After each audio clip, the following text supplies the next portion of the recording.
Здравствуйте, это рубрика «Интервью». Меня зовут Наталья Чудина, и сегодня гость нашей студии Альбина Кошелева, доктор филологических наук, заведующая сектором литературы Хакнияли, профессор кафедры литературы ХГУ. Здравствуйте, Альбина Леонтьевна. Здравствуйте, Наталья Ивановна. Сейчас в России готовятся к изданию 3 антологии. Это современная поэзия, прозы и детской литературы народов России. В эту антологию войдут и произведения хакасских, наших земляков. Вот скажите, среди авторов, кто рекомендуемый среди авторов и вообще насколько вероятность того, что они попадут в эту антологию?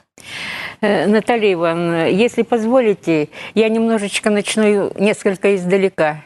Вот буквально неделю назад в Абакан, в наши книжные магазины, к нам в институты, университеты поступил очень интересный труд, новый труд, издание 2016 года «Литература народов России».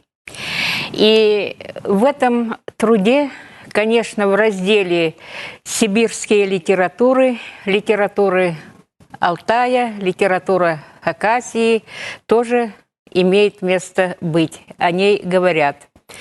Не совсем мы удовлетворены в полной степени, насколько здесь освещается наша литература, наша тематика, проблематика литературы.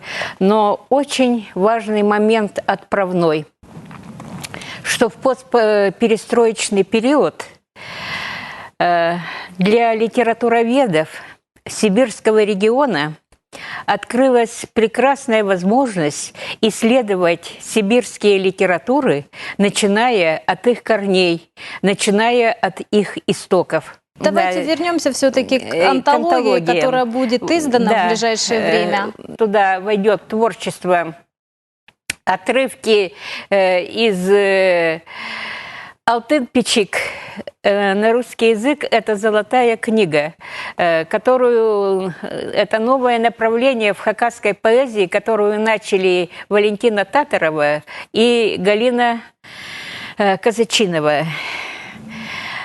Вот где-то их творчество войдет в эту книгу. В эту книгу войдет творчество Моисея Романовича Баинова. В эту книгу войдет творчество Сергея Александровича Майнагашева, его псевдоним Сибдей Том.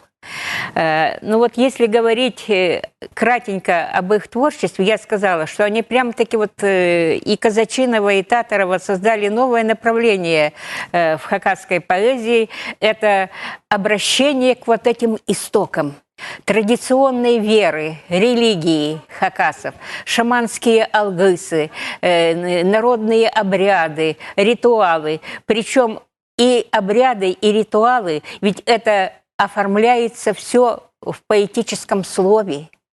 Это тоже великое поэтическое наследие. Вот, у Казачиновой и свои стихи, и переводы очень интересные есть. А Татарова, там ее сборники в основном «Брусника на ладони», 95-й год, потом в 2004, 2005, 2006 «Белая волчица», белый пюр, волчица на хакасском языке, и серебряные серьги. Вот где-то избранное из этих сборников войдет. А Моисей Романович Баинов сказал замечательные слова в предисловии к сборнику стихов Сибдей Тома Сергея Майнагашева. «Великая степь» называется этот сборник. Сказал замечательные слова, что Сибдей Том будет психологию, дух своего народа. Он рассказывает не только о прошлом и зовет их не только в прошлое обратиться, но и в будущее. И действительно у него очень интересные стихи с какой-то своеобразной, очень действенной философией. Можно сказать, что он будет энергетику мышления.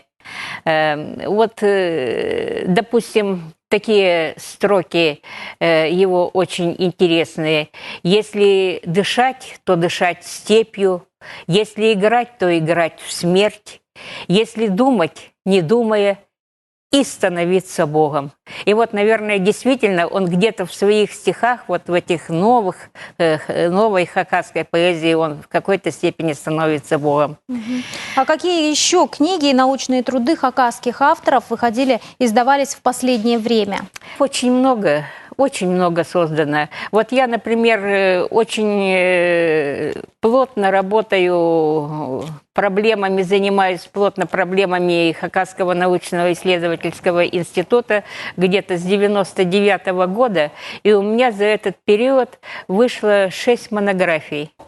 Ну, а если брать вот эти последние годы, то здесь вот, работая в русле том, о котором говорится вот в литературе народов Российской Федерации, то это такие работы, как Челтыгмашева Лариса Викторовна «Хакасская проза народов Саяна-Алтая в культурно-этническом аспекте».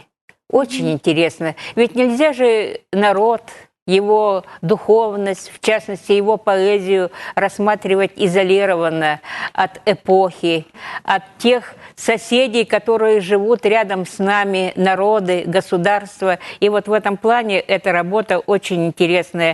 Она вот буквально вышла в 2014 году. В каком году? В 2015 году вышла моя монография «Проблемы билингвизма». Это проблемы двуязычия. Очень много трудов, исследований написано о билингвизме лингвистическом, языковом, но о литературоведческом почти ничего. То есть это творчество русскоязычных хакасских поэтов. Но я взяла не только поэтов, но и взяла и прозаиков, взяла драматургов, поэтов, которые пишут, хакасы, пишут на русском языке.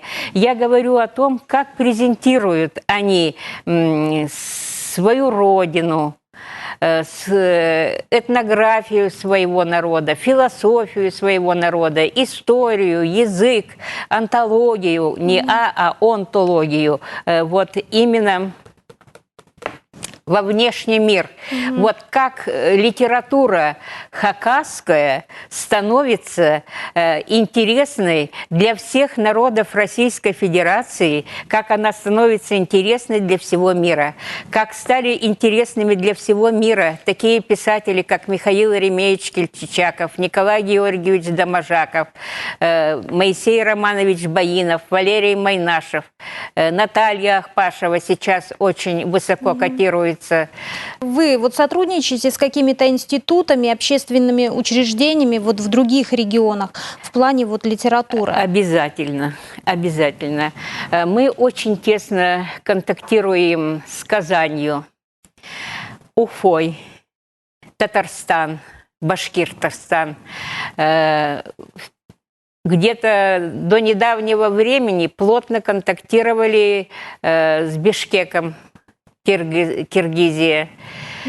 Вот. Очень тесно контактируем с Якутией, с Бурятией и Тувой.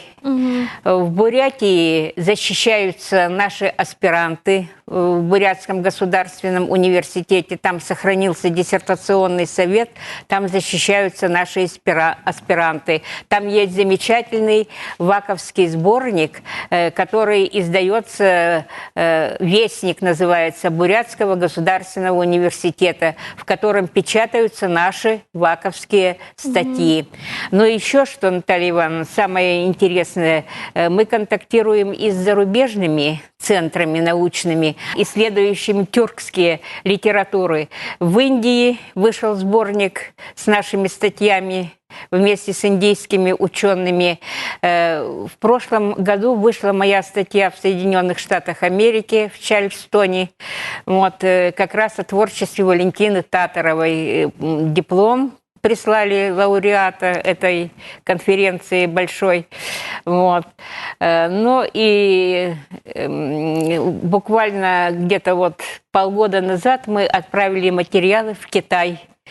Это по шаманскому фольклору алгысы шаманские и народная песня тюркских народов, хакасов, алтайцев, тувинцев. Вот, им, наверное, это очень интересно. Так что вот контакты у нас очень разные и глубокие. Но часть материалов по хакасской литературе находится за рубежом, насколько мне известно. Выезжают ли наши сотрудники для работы с исследовательскими материалами вот в другие регионы, в зарубеж? Как-то выезжать-то напрямую стало очень трудно. Это, наверное, объясняется и финансовыми причинами. Вот.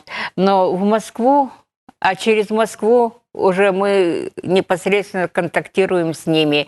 А вот они к нам не жалеют финансов своих, приезжают, и американцы приезжают, и из Индии индусы приезжали, и китайцы постоянно, японцы постоянно приезжают. И вот через эти контакты мы непосредственно оказываемся в изданиях вот этих научных центров, этих стран, этих государств. Ну, сейчас вся республика готовится к форуму Сибир-Ил. Участвует ли ваш институт в нем? И вообще, что планируется в рамках этого форума вами?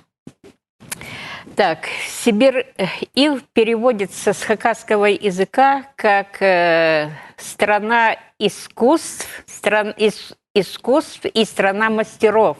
Да? Вот она где-то, это мероприятие с 2010 года практикуется у нас в Хакасии, в Абакане. И причем, что интересно, Сибир-Ил каждый раз проходит с тематикой нового содержания. В частности, содержание вот настоящего Сибир-Ил, который будет до какого-то там июля, с 20 какого-то, до с начала июля месяца, там просматриваются 3 направления очень четких. Репрезентация музейных материалов больших музеев нашей страны. Дарвина музей, музей-заповедник Шолохова, Куликово поле. Ну и, конечно, здесь будет блистать наш краеведческий музей имени Леонида Романовича Кызласова. Да, со всеми своими интереснейшими материалами. Второе направление – это демонстрация сувенирок, различных поделок разных направлений в искусстве. Ну, вот, тоже очень интересный. И вот сюда входит Хакасский государственный университет со своим институтом искусств, который будет демонстрировать современные направления моды, чтобы быть красивым, быть стильным, быть уверенным человеком. Вот, наверное, это тоже очень интересно. Все это будет демонстрироваться. Вот. Ну и такое направление, как археология. Вот здесь уже блеснем, конечно, мы, Хакасский научно-исследовательский институт. Поскольку наши представители археологического сектора постоянно вот здесь, чем я могу похвастать, это они постоянно выезжают в Монголию, в Монако. В прошлом году были в Монако, во Франции. И в этом году представитель нашего сектора Есин Юрий Николаевич был в Англии на очень интересном форуме. Он рассказывал об открытиях нашей археологической Мекки. Так Хакасию назвал Виталий Епифанович Ларичев, знаменитый археолог, Мекка архитектурная. И вот об этих изысканиях этой Мекки Есин рассказывал в Англии. Вот. Так что вот в этом плане мы будем участвовать. Ну и Тунпа-Ирам войдет в этот праздник, в этот форум Сибир-Эл. Вот в этом плане. Ну, пока до нас не дошло, там есть такой небольшой разделчик азбука поэзии. Азбука поэзии. Ну вот, наверное, когда будет площадка на территории Хакасского госуниверситета, где-то мы там блеснем и с выступлением о нашей поэзии. Понятно. Спасибо большое, Альбина Леонтьевна, что нашли время, пришли к нам в студию ответить на наши вопросы. Зрителям я напоминаю, что сегодня у нас в гостях была Кошелева Альбина Леонтьевна. Спасибо, что были с нами. Еще увидимся.